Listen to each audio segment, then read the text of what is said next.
জানেন তো আজ আমি কি কাজ করতে এসেছি? এই বাড়ির অর্ধেক অংশ নিতে। করে দাও না তুমি সই, যাও কি তুমি? দেখছো তো বাবার অবস্থা।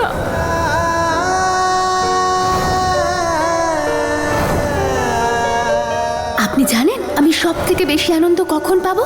যখন আমি আপনার অহংকার ভাঙবো।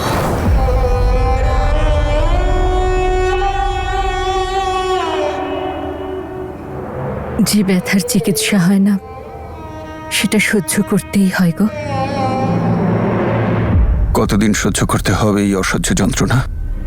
এরপরেও না জানি কি সহ্য করতে হবে। তুমি বা কত বরদাস্ত করবে আর আমাকে বরদাস্ত করতে বলবে?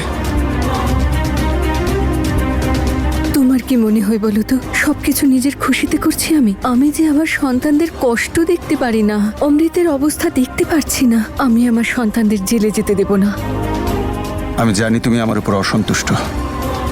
তুমি কি এখনো মনে করো বীর অমৃতকে বাঁচানোর জন্যে জেলে গিয়ে ভুল করছিল? তোমার এতটুকু ভরসা নেই আমার উপর? আমি এতটাই খারাপ বাবা? হ্যাঁ, আমি একটু নিয়ম মেনে চলি, বাচ্চাদের একটু শাসনে রাখি, কিন্তু তার মানে এই নয় যে আমি ওদেরকে ভালোবাসি না। মায়ের ভালোবাসা সবার চোখে পড়ে, কিন্তু একজন বাবার দুঃখ কেউ দেখতে পায় না।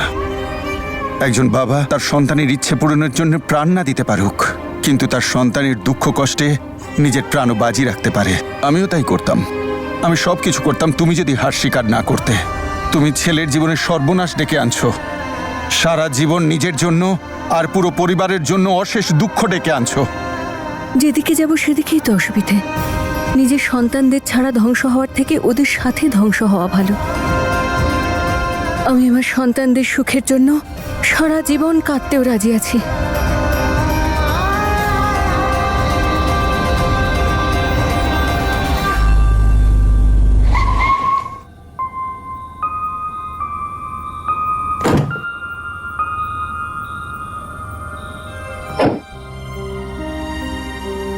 তনু, তুমি এখানে এই সময়?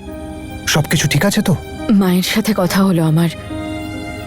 মা বলল জ্যাসমিন সকালে বাড়িতে কি করেছে। সরি বীর, আমার শুনে খুব খারাপ লেগেছে, কষ্ট হয়েছে, কিন্তু আমি এটাও জানি যে ও এইসব নাটক ও রোজ করবে, প্রত্যেক দিনও সবাইকে বিরক্ত করবে। আমার তো চোখের সামনে হয়েছে সবকিছু, আর আমি জানতাম রোজ এইটাই হবে। সেই কারণেই তো জ্যাসমিনকে বিয়ে করার থেকে জেলে যাওয়াটা পছন্দ করেছিলাম। আমি ভেবেছিলাম প্রত্যেকের এই রোজ রোজ টর্চার আর খারাপ লাগা থেকে বাঁচার এই একটাই উপায়। কিন্তু মাকে কি করে বোঝাই বলো? ওনার মনে হয় যে জেল যাওয়ার থেকে ভালো আমি জ্যাসমিনকে বিয়ে করে নিই, অন্তত পক্ষে ওনার চোখের সামনে তো থাকতে পারবো।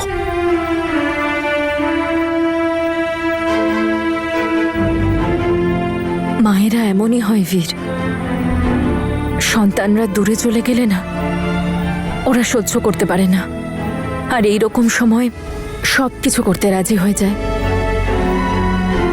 কিন্তু ওনাকে বোঝানোর কোনো উপায় তো থাকবে। তনু, তুমি বোঝাতে পারবে মাকে প্লিজ? তনু, মা আমাকে ভীষণ ভালোবাসেন। নিজের সন্তানের থেকে আলাদা থাকার দুঃখ উনি সইতে পারবেন না। এখন তনু, এটাই আমাদের ভাগ্য, এটাই আমাদের সইতে হবে। কিন্তু বীর, এতে সবচেয়ে বেশি ক্ষতি তো আমারই হলো, তাই না?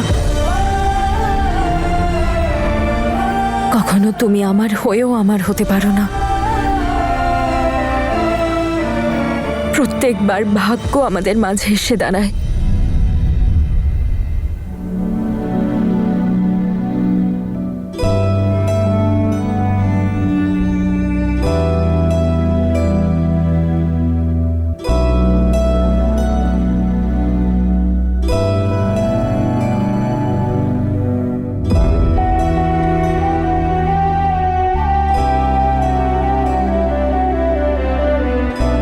তনু, হয়তো সেই কারণে তুমি তো আমাকে ক্ষমা করে দিয়েছ, কিন্তু ওপরওয়ালা আমাকে ক্ষমা করেননি।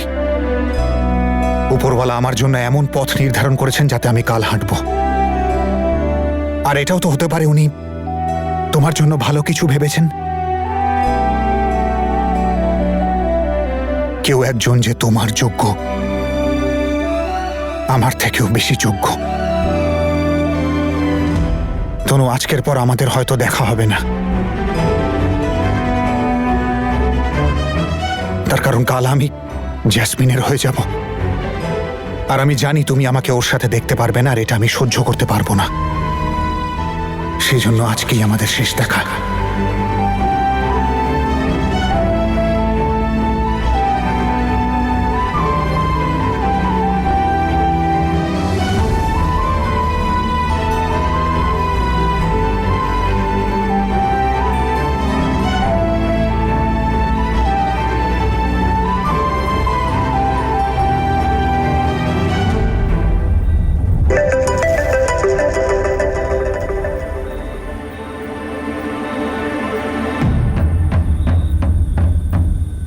কি ব্যাপার তনু, তোর প্রেমিকের সঙ্গে দেখা করতে এত রাতে তুই বাড়ির দরজা পর্যন্ত চলে এলি?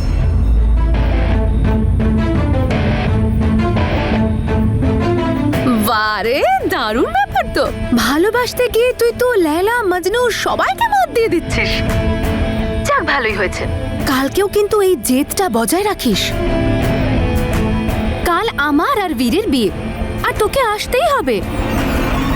প্লিজ না বলিস না কিন্তু, না হলে আবার বেচারা আমাকে ওই অমৃতকে বিরক্ত করতে হবে আর তোকে আনার জন্য পাঠাতে হবে। জানিস তো তুই সেটা?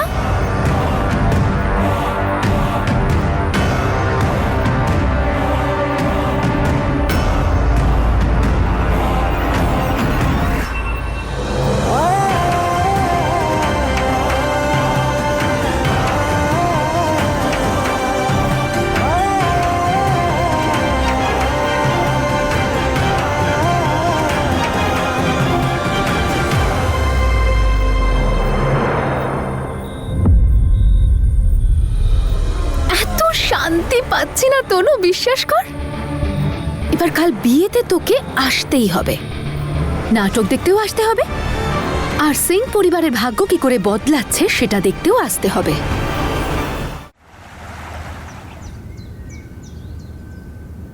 এই নিন ঠাকুরমশাই, ফুল এসে গেছে। এই যজ্ঞের আগুনে যদি জ্যাসমিন ভস্ম হয়ে যেত না, খুব ভালো হতো। মাহি, বারণ করেছিলাম না আমি? এখন এই বাড়িতে আর কোনো অশুভ কথা বলা হবে না। সে যাই হোক না কেন, ও তো এ বাড়ির বউ হবে। মা একদমই ঠিক বলেছে মাহি। যা কিছু হচ্ছে সেটা শান্তিতে হতে দে।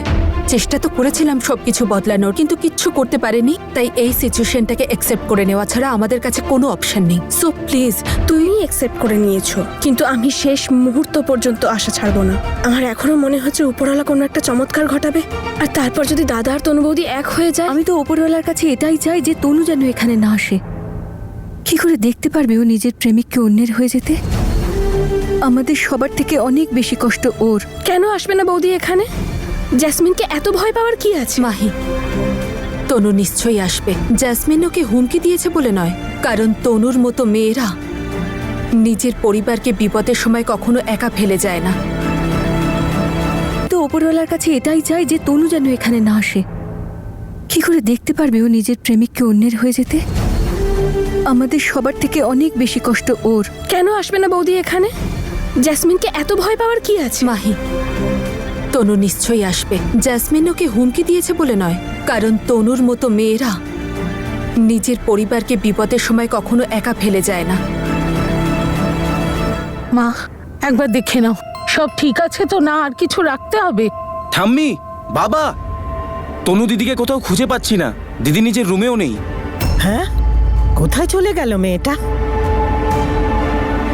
তোমরা এই নিয়ে একদম চিন্তা করো না, ও হয়তো কোনো কাজে গেছে। আসলে আমি একটা কাজ করতে ওকে বলেছিলাম। আমি চাইনি যে বীরদের বাড়িও যাক আর জ্যাসমিনের কাণ্ড কারখানা দেখে ও কষ্ট পাক। তুমি সেদিন শুনেছিলে তো জ্যাসমিন কি বলেছিল? যদি তনু না যায় ও যা খুশি করতে পারে, যা খুশি। ওর যা ইচ্ছা তাই করতে দাও। আর তোমরা এইসব তত্ত্ব কেন সাজাচ্ছ? এটা কোনো বিয়ে হচ্ছে না, সর্বনাশের সূচনা হচ্ছে। কিন্তু বাবা, যাই হোক না কেন, বিয়েটা তো হচ্ছে। বিয়ে যখন হচ্ছে তখন নিয়ম কানুন মানতে হবে। তুই কথা ভুলিস না যে তুই মেয়ের বাবা, আর কন্যাদান তোকেই করতে হবে। কি কথা বলছো তুমি মা? যে মেয়েটা আমার মাথা নিচু করে দিয়েছে, সেই মেয়েকে কন্যাদান করে আমার কি পুণ্য হতে পারে বলতে পারো?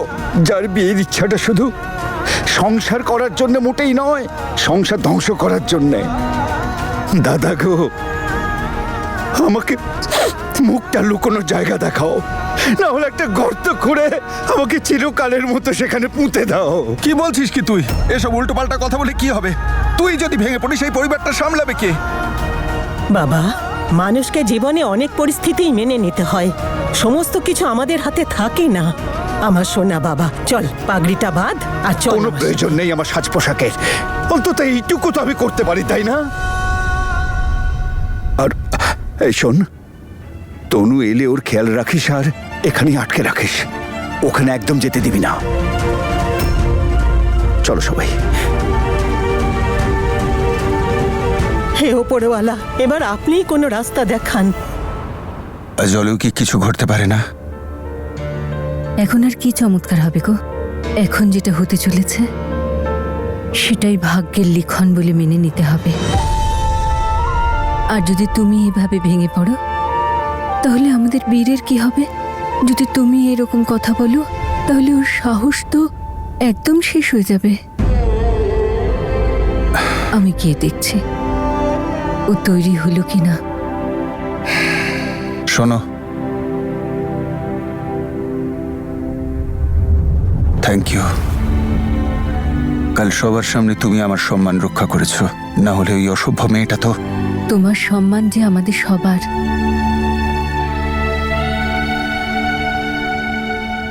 যদি পারো তো আমাকে ক্ষমা করে দিও। একজন মায়ের রাগ না জানি কত কিছু বলিয়ে দিয়েছে আমাকে, কিন্তু আমি যে তোমার স্ত্রী হই সেটা আমি এক মুহূর্তের জন্য ভুলিনি গো। আমি তোমাকে খুবই সম্মান করি।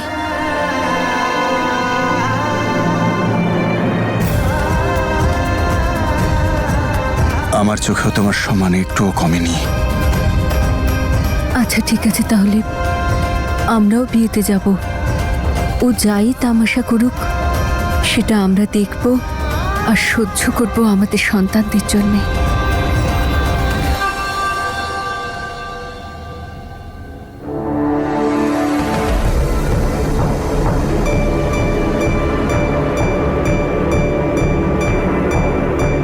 বুঝো, আমি হয়তো এই পৃথিবীর প্রথম স্বামী যে বিয়ের পোশাককে জেলের পোশাক মনে করছি।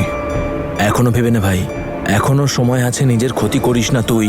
আমাকে যে কোনো প্রকারেই হোক অমৃতকে তো বাঁচাতেই হবে, নিজের পরিবারকেও তো বাঁচাতে হবে। হ্যারির কথা মনে আছে? আমাদের কলেজের গুন্ডা, আমার সাথে না ওর হেভি রিলেশন আছে। এমনটা করা যাক, জেসমিনকে 4 দিনের জন্য তুলে নিই, তবেই জেসমিনের মাথার বুদ্ধিটা খুলবে।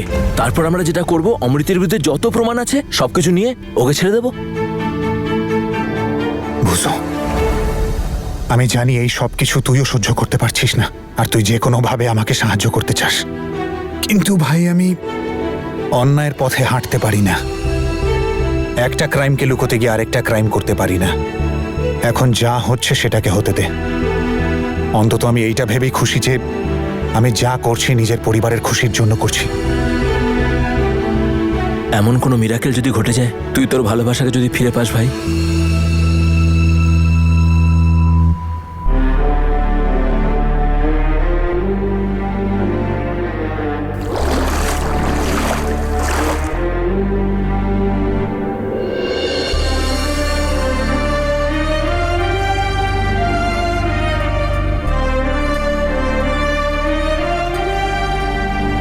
এবার একমাত্র তুমিই ভরসা। আশীর্বাদ করো, এমন কিছু ঘটাও উপরওয়ালা যাতে বীর এই সমস্যা থেকে বাঁচতে পারে।